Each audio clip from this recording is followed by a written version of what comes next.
بات یہ ہے کہ قرآن کریم فرماتا ہے کہ تمام منافقین مرتد ہیں۔ اللہ تعالیٰ منافقین کو مخاطب کر کے فرماتا ہے قد کفرتم بعد ایمانکم، اے منافقین تم نے ایمان لانے کے بعد کفر کیا، اس کا نام ارتداد ہے۔ مگر کسی آیت اور حدیث میں نہیں لکھا کہ منافقین کو قتل کر دو۔ ایک آیت میں فرمایا کفروا بعد اسلامہم، منافقین نے اسلام قبول کرنے کے بعد انکار کر دیا، اس کا نام ارتداد ہے۔ مگر کہیں نہیں فرمایا کہ منافقین کو قتل کر دو۔ منافقین پورے امن و امان کے ساتھ مدینہ میں زندگی بسر کرتے تھے، مسجد نبوی میں آتے تھے، بعض اوقات وہ رسول پاک صلی اللہ علیہ وسلم کے ساتھ مل کر نماز باجماعت میں شرکت کرتے تھے، جنگوں میں ساتھ جاتے تھے، مگر ان کے ساتھ کوئی اس قسم کا سلوک نہیں کیا گیا۔ بلکہ دیکھیں ایک سورت کا نام ہی سورت المنافقون ہے، اس میں لکھا ہے کہ یہ جو منافقین ہیں فرمایا آمنو ثم کفروا، یہ پہلے ایمان لائے تھے پھر انہوں نے انکار کر دیا، فطبع علی قلوبہم، ان کے دلوں پہ مہر لگا دی گئی۔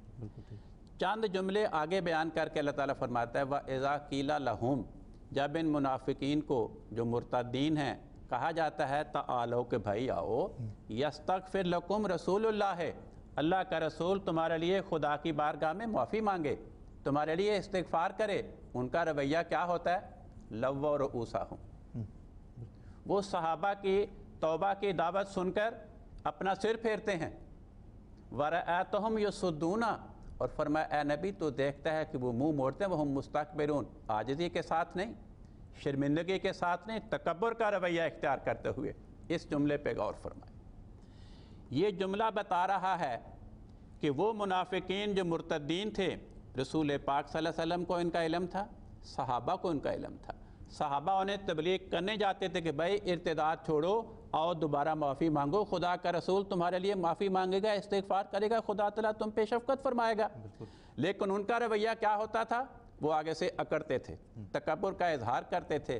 تکبر کا اظہار وہ شخص نہیں کر سکتا جس کو پتا ہو کہ مجھ سے پہلے اتنے مرتدین قتل ہو گئے اور آج شام کو میں بھی قتل ہو جاؤں۔ یہ تکبر کا اظہار وہی کریں گے جن کو پتا ہے کہ اتنے سال سے ارتداد ہو رہا ہے، نہ پہلے کسی کو قتل کیا گیا نہ مجھے قتل کیا جائے گا۔ دیکھیں صلح حدیبیہ تاریخ اسلام کا بڑا مشہور واقعہ، اس میں ایک شرط یہ تھی کہ جو شخص مکہ سے بھاگ کر مدینے آئے گا اسے واپس کر دیا جائے گا، اور جو شخص مدینے سے بھاگ کر مکہ جائے گا اس سے مکہ والے واپس نہیں کریں گے۔ اس شرط کے الفاظ پہ غور کریں۔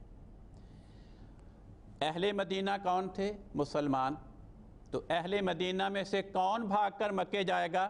جو اسلام کو چھوڑے گا، ارتداد اختیار کرے گا، تبھی مکہ جائے گا، ورنہ مکہ والے تو اس کو قتل کر دیں گے۔ اور مکہ میں والے کون تھے؟ کفار، مشرکین۔ ان میں سے کون بھاگ کر مدینے آئے گا؟ جو کفر کو چھوڑ کے اسلام قبول کرے گا۔ تو آپ نے یہ فرمایا کہ جو شخص مکے سے بھاگ کر مدینے آئے گا ہم اسے واپس کر دیں گے، اور جو آدمی مدینے سے بھاگ کر مکے جائے گا مکے والے اس کو واپس نہیں کریں گے۔ اگر رسول پاک صلی اللہ علیہ وسلم یہ سمجھتے کہ شریعت کا حکم یہ ہے کہ جو ارتداد کرے اس کو قتل کر دو، تو آپ نے شرط یہ وہاں رکھنی تھی کہ جو مکہ سے آئے گا اسے واپس کریں گے، جو مدینہ سے جائے گا اہل مکہ اسے واپس کریں گے، تاکہ ہم اپنی شریعت کے مطابق اس کو قتل کر دیں۔ وہ جو مولوی کہتے ہیں وہ بخاری کی ایک روایت ہے، اس میں یہ ہے کہ من بدل دینہ فاقتلوہ، جو آدمی اپنا دین بدلے اس کو قتل کر دو۔ اب اس روایت کی حقیقت کیا ہے؟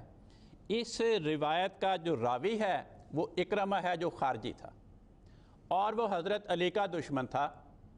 اس نے حضرت علی کو بدنام کرنے کے لیے حدیث بنائی۔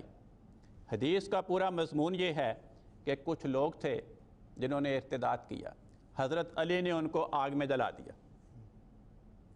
اور اکرمہ نے یہ واقعہ بیان کر ابن عباس کے پاس کہ حضرت علی نے ان کو آگ میں جلوا دیا۔ تو اکرمہ کے بقول یہ واقعہ سن کر حضرت علی کا حضرت ابن عباس نے کہا کہ رسول پاک صلی اللہ علیہ وسلم نے فرمایا ہے کہ جو آدمی اپنا دین بدل دے اس کو قتل کر دو، اگر میرے پاس وہ آتے تو میں ان کو قتل کرتا، آگ میں نہ جلاتا۔ اب دیکھیں اس حدیث کی بنیاد کس انسان پر ہے؟ جو حضرت علی کا دشمن ہے اور خارجی ہے۔ وہ حضرت علی کو بدنام کرنے کے اس قسم کی حدیثیں گھڑ کر پیش کر رہا ہے۔ ورنہ اگر اس جملے کا مطلب لیں کہ جو بھی اپنا دین بدل دے اسے قتل کر دو، جو یہودی مسلمان ہو جائے اس نے دین بدلا اسے قتل کر دیا جائے، جو عیسائی دین بدل کے مسلمان اس کو قتل کر دیا جائے، جو ہندو اسلام قبول کرے اسے قتل کر دیا جائے، جو مشرک بت پرستی چھوڑ کے اسلام اسے قتل کر دیا جائے، جو سنی شیعہ ہو جائے دین بدل دیا اس نے قتل کر دیا، جو شیعہ سنی ہو جائے، بریلوی دیوبندی ہو جائے، دیوبندی بریلوی ہو جائے، تو یہ بڑی مذہب کا خیز صورت بن جاتی ہے۔ تو ایسا انسان جو خارجی تھا، حضرت علی کا دشمن تھا، اس نے حضرت علی کو بدنام کرنے کی خاطر یہ حدیث گھڑی جو مولویوں نے پکڑ لی۔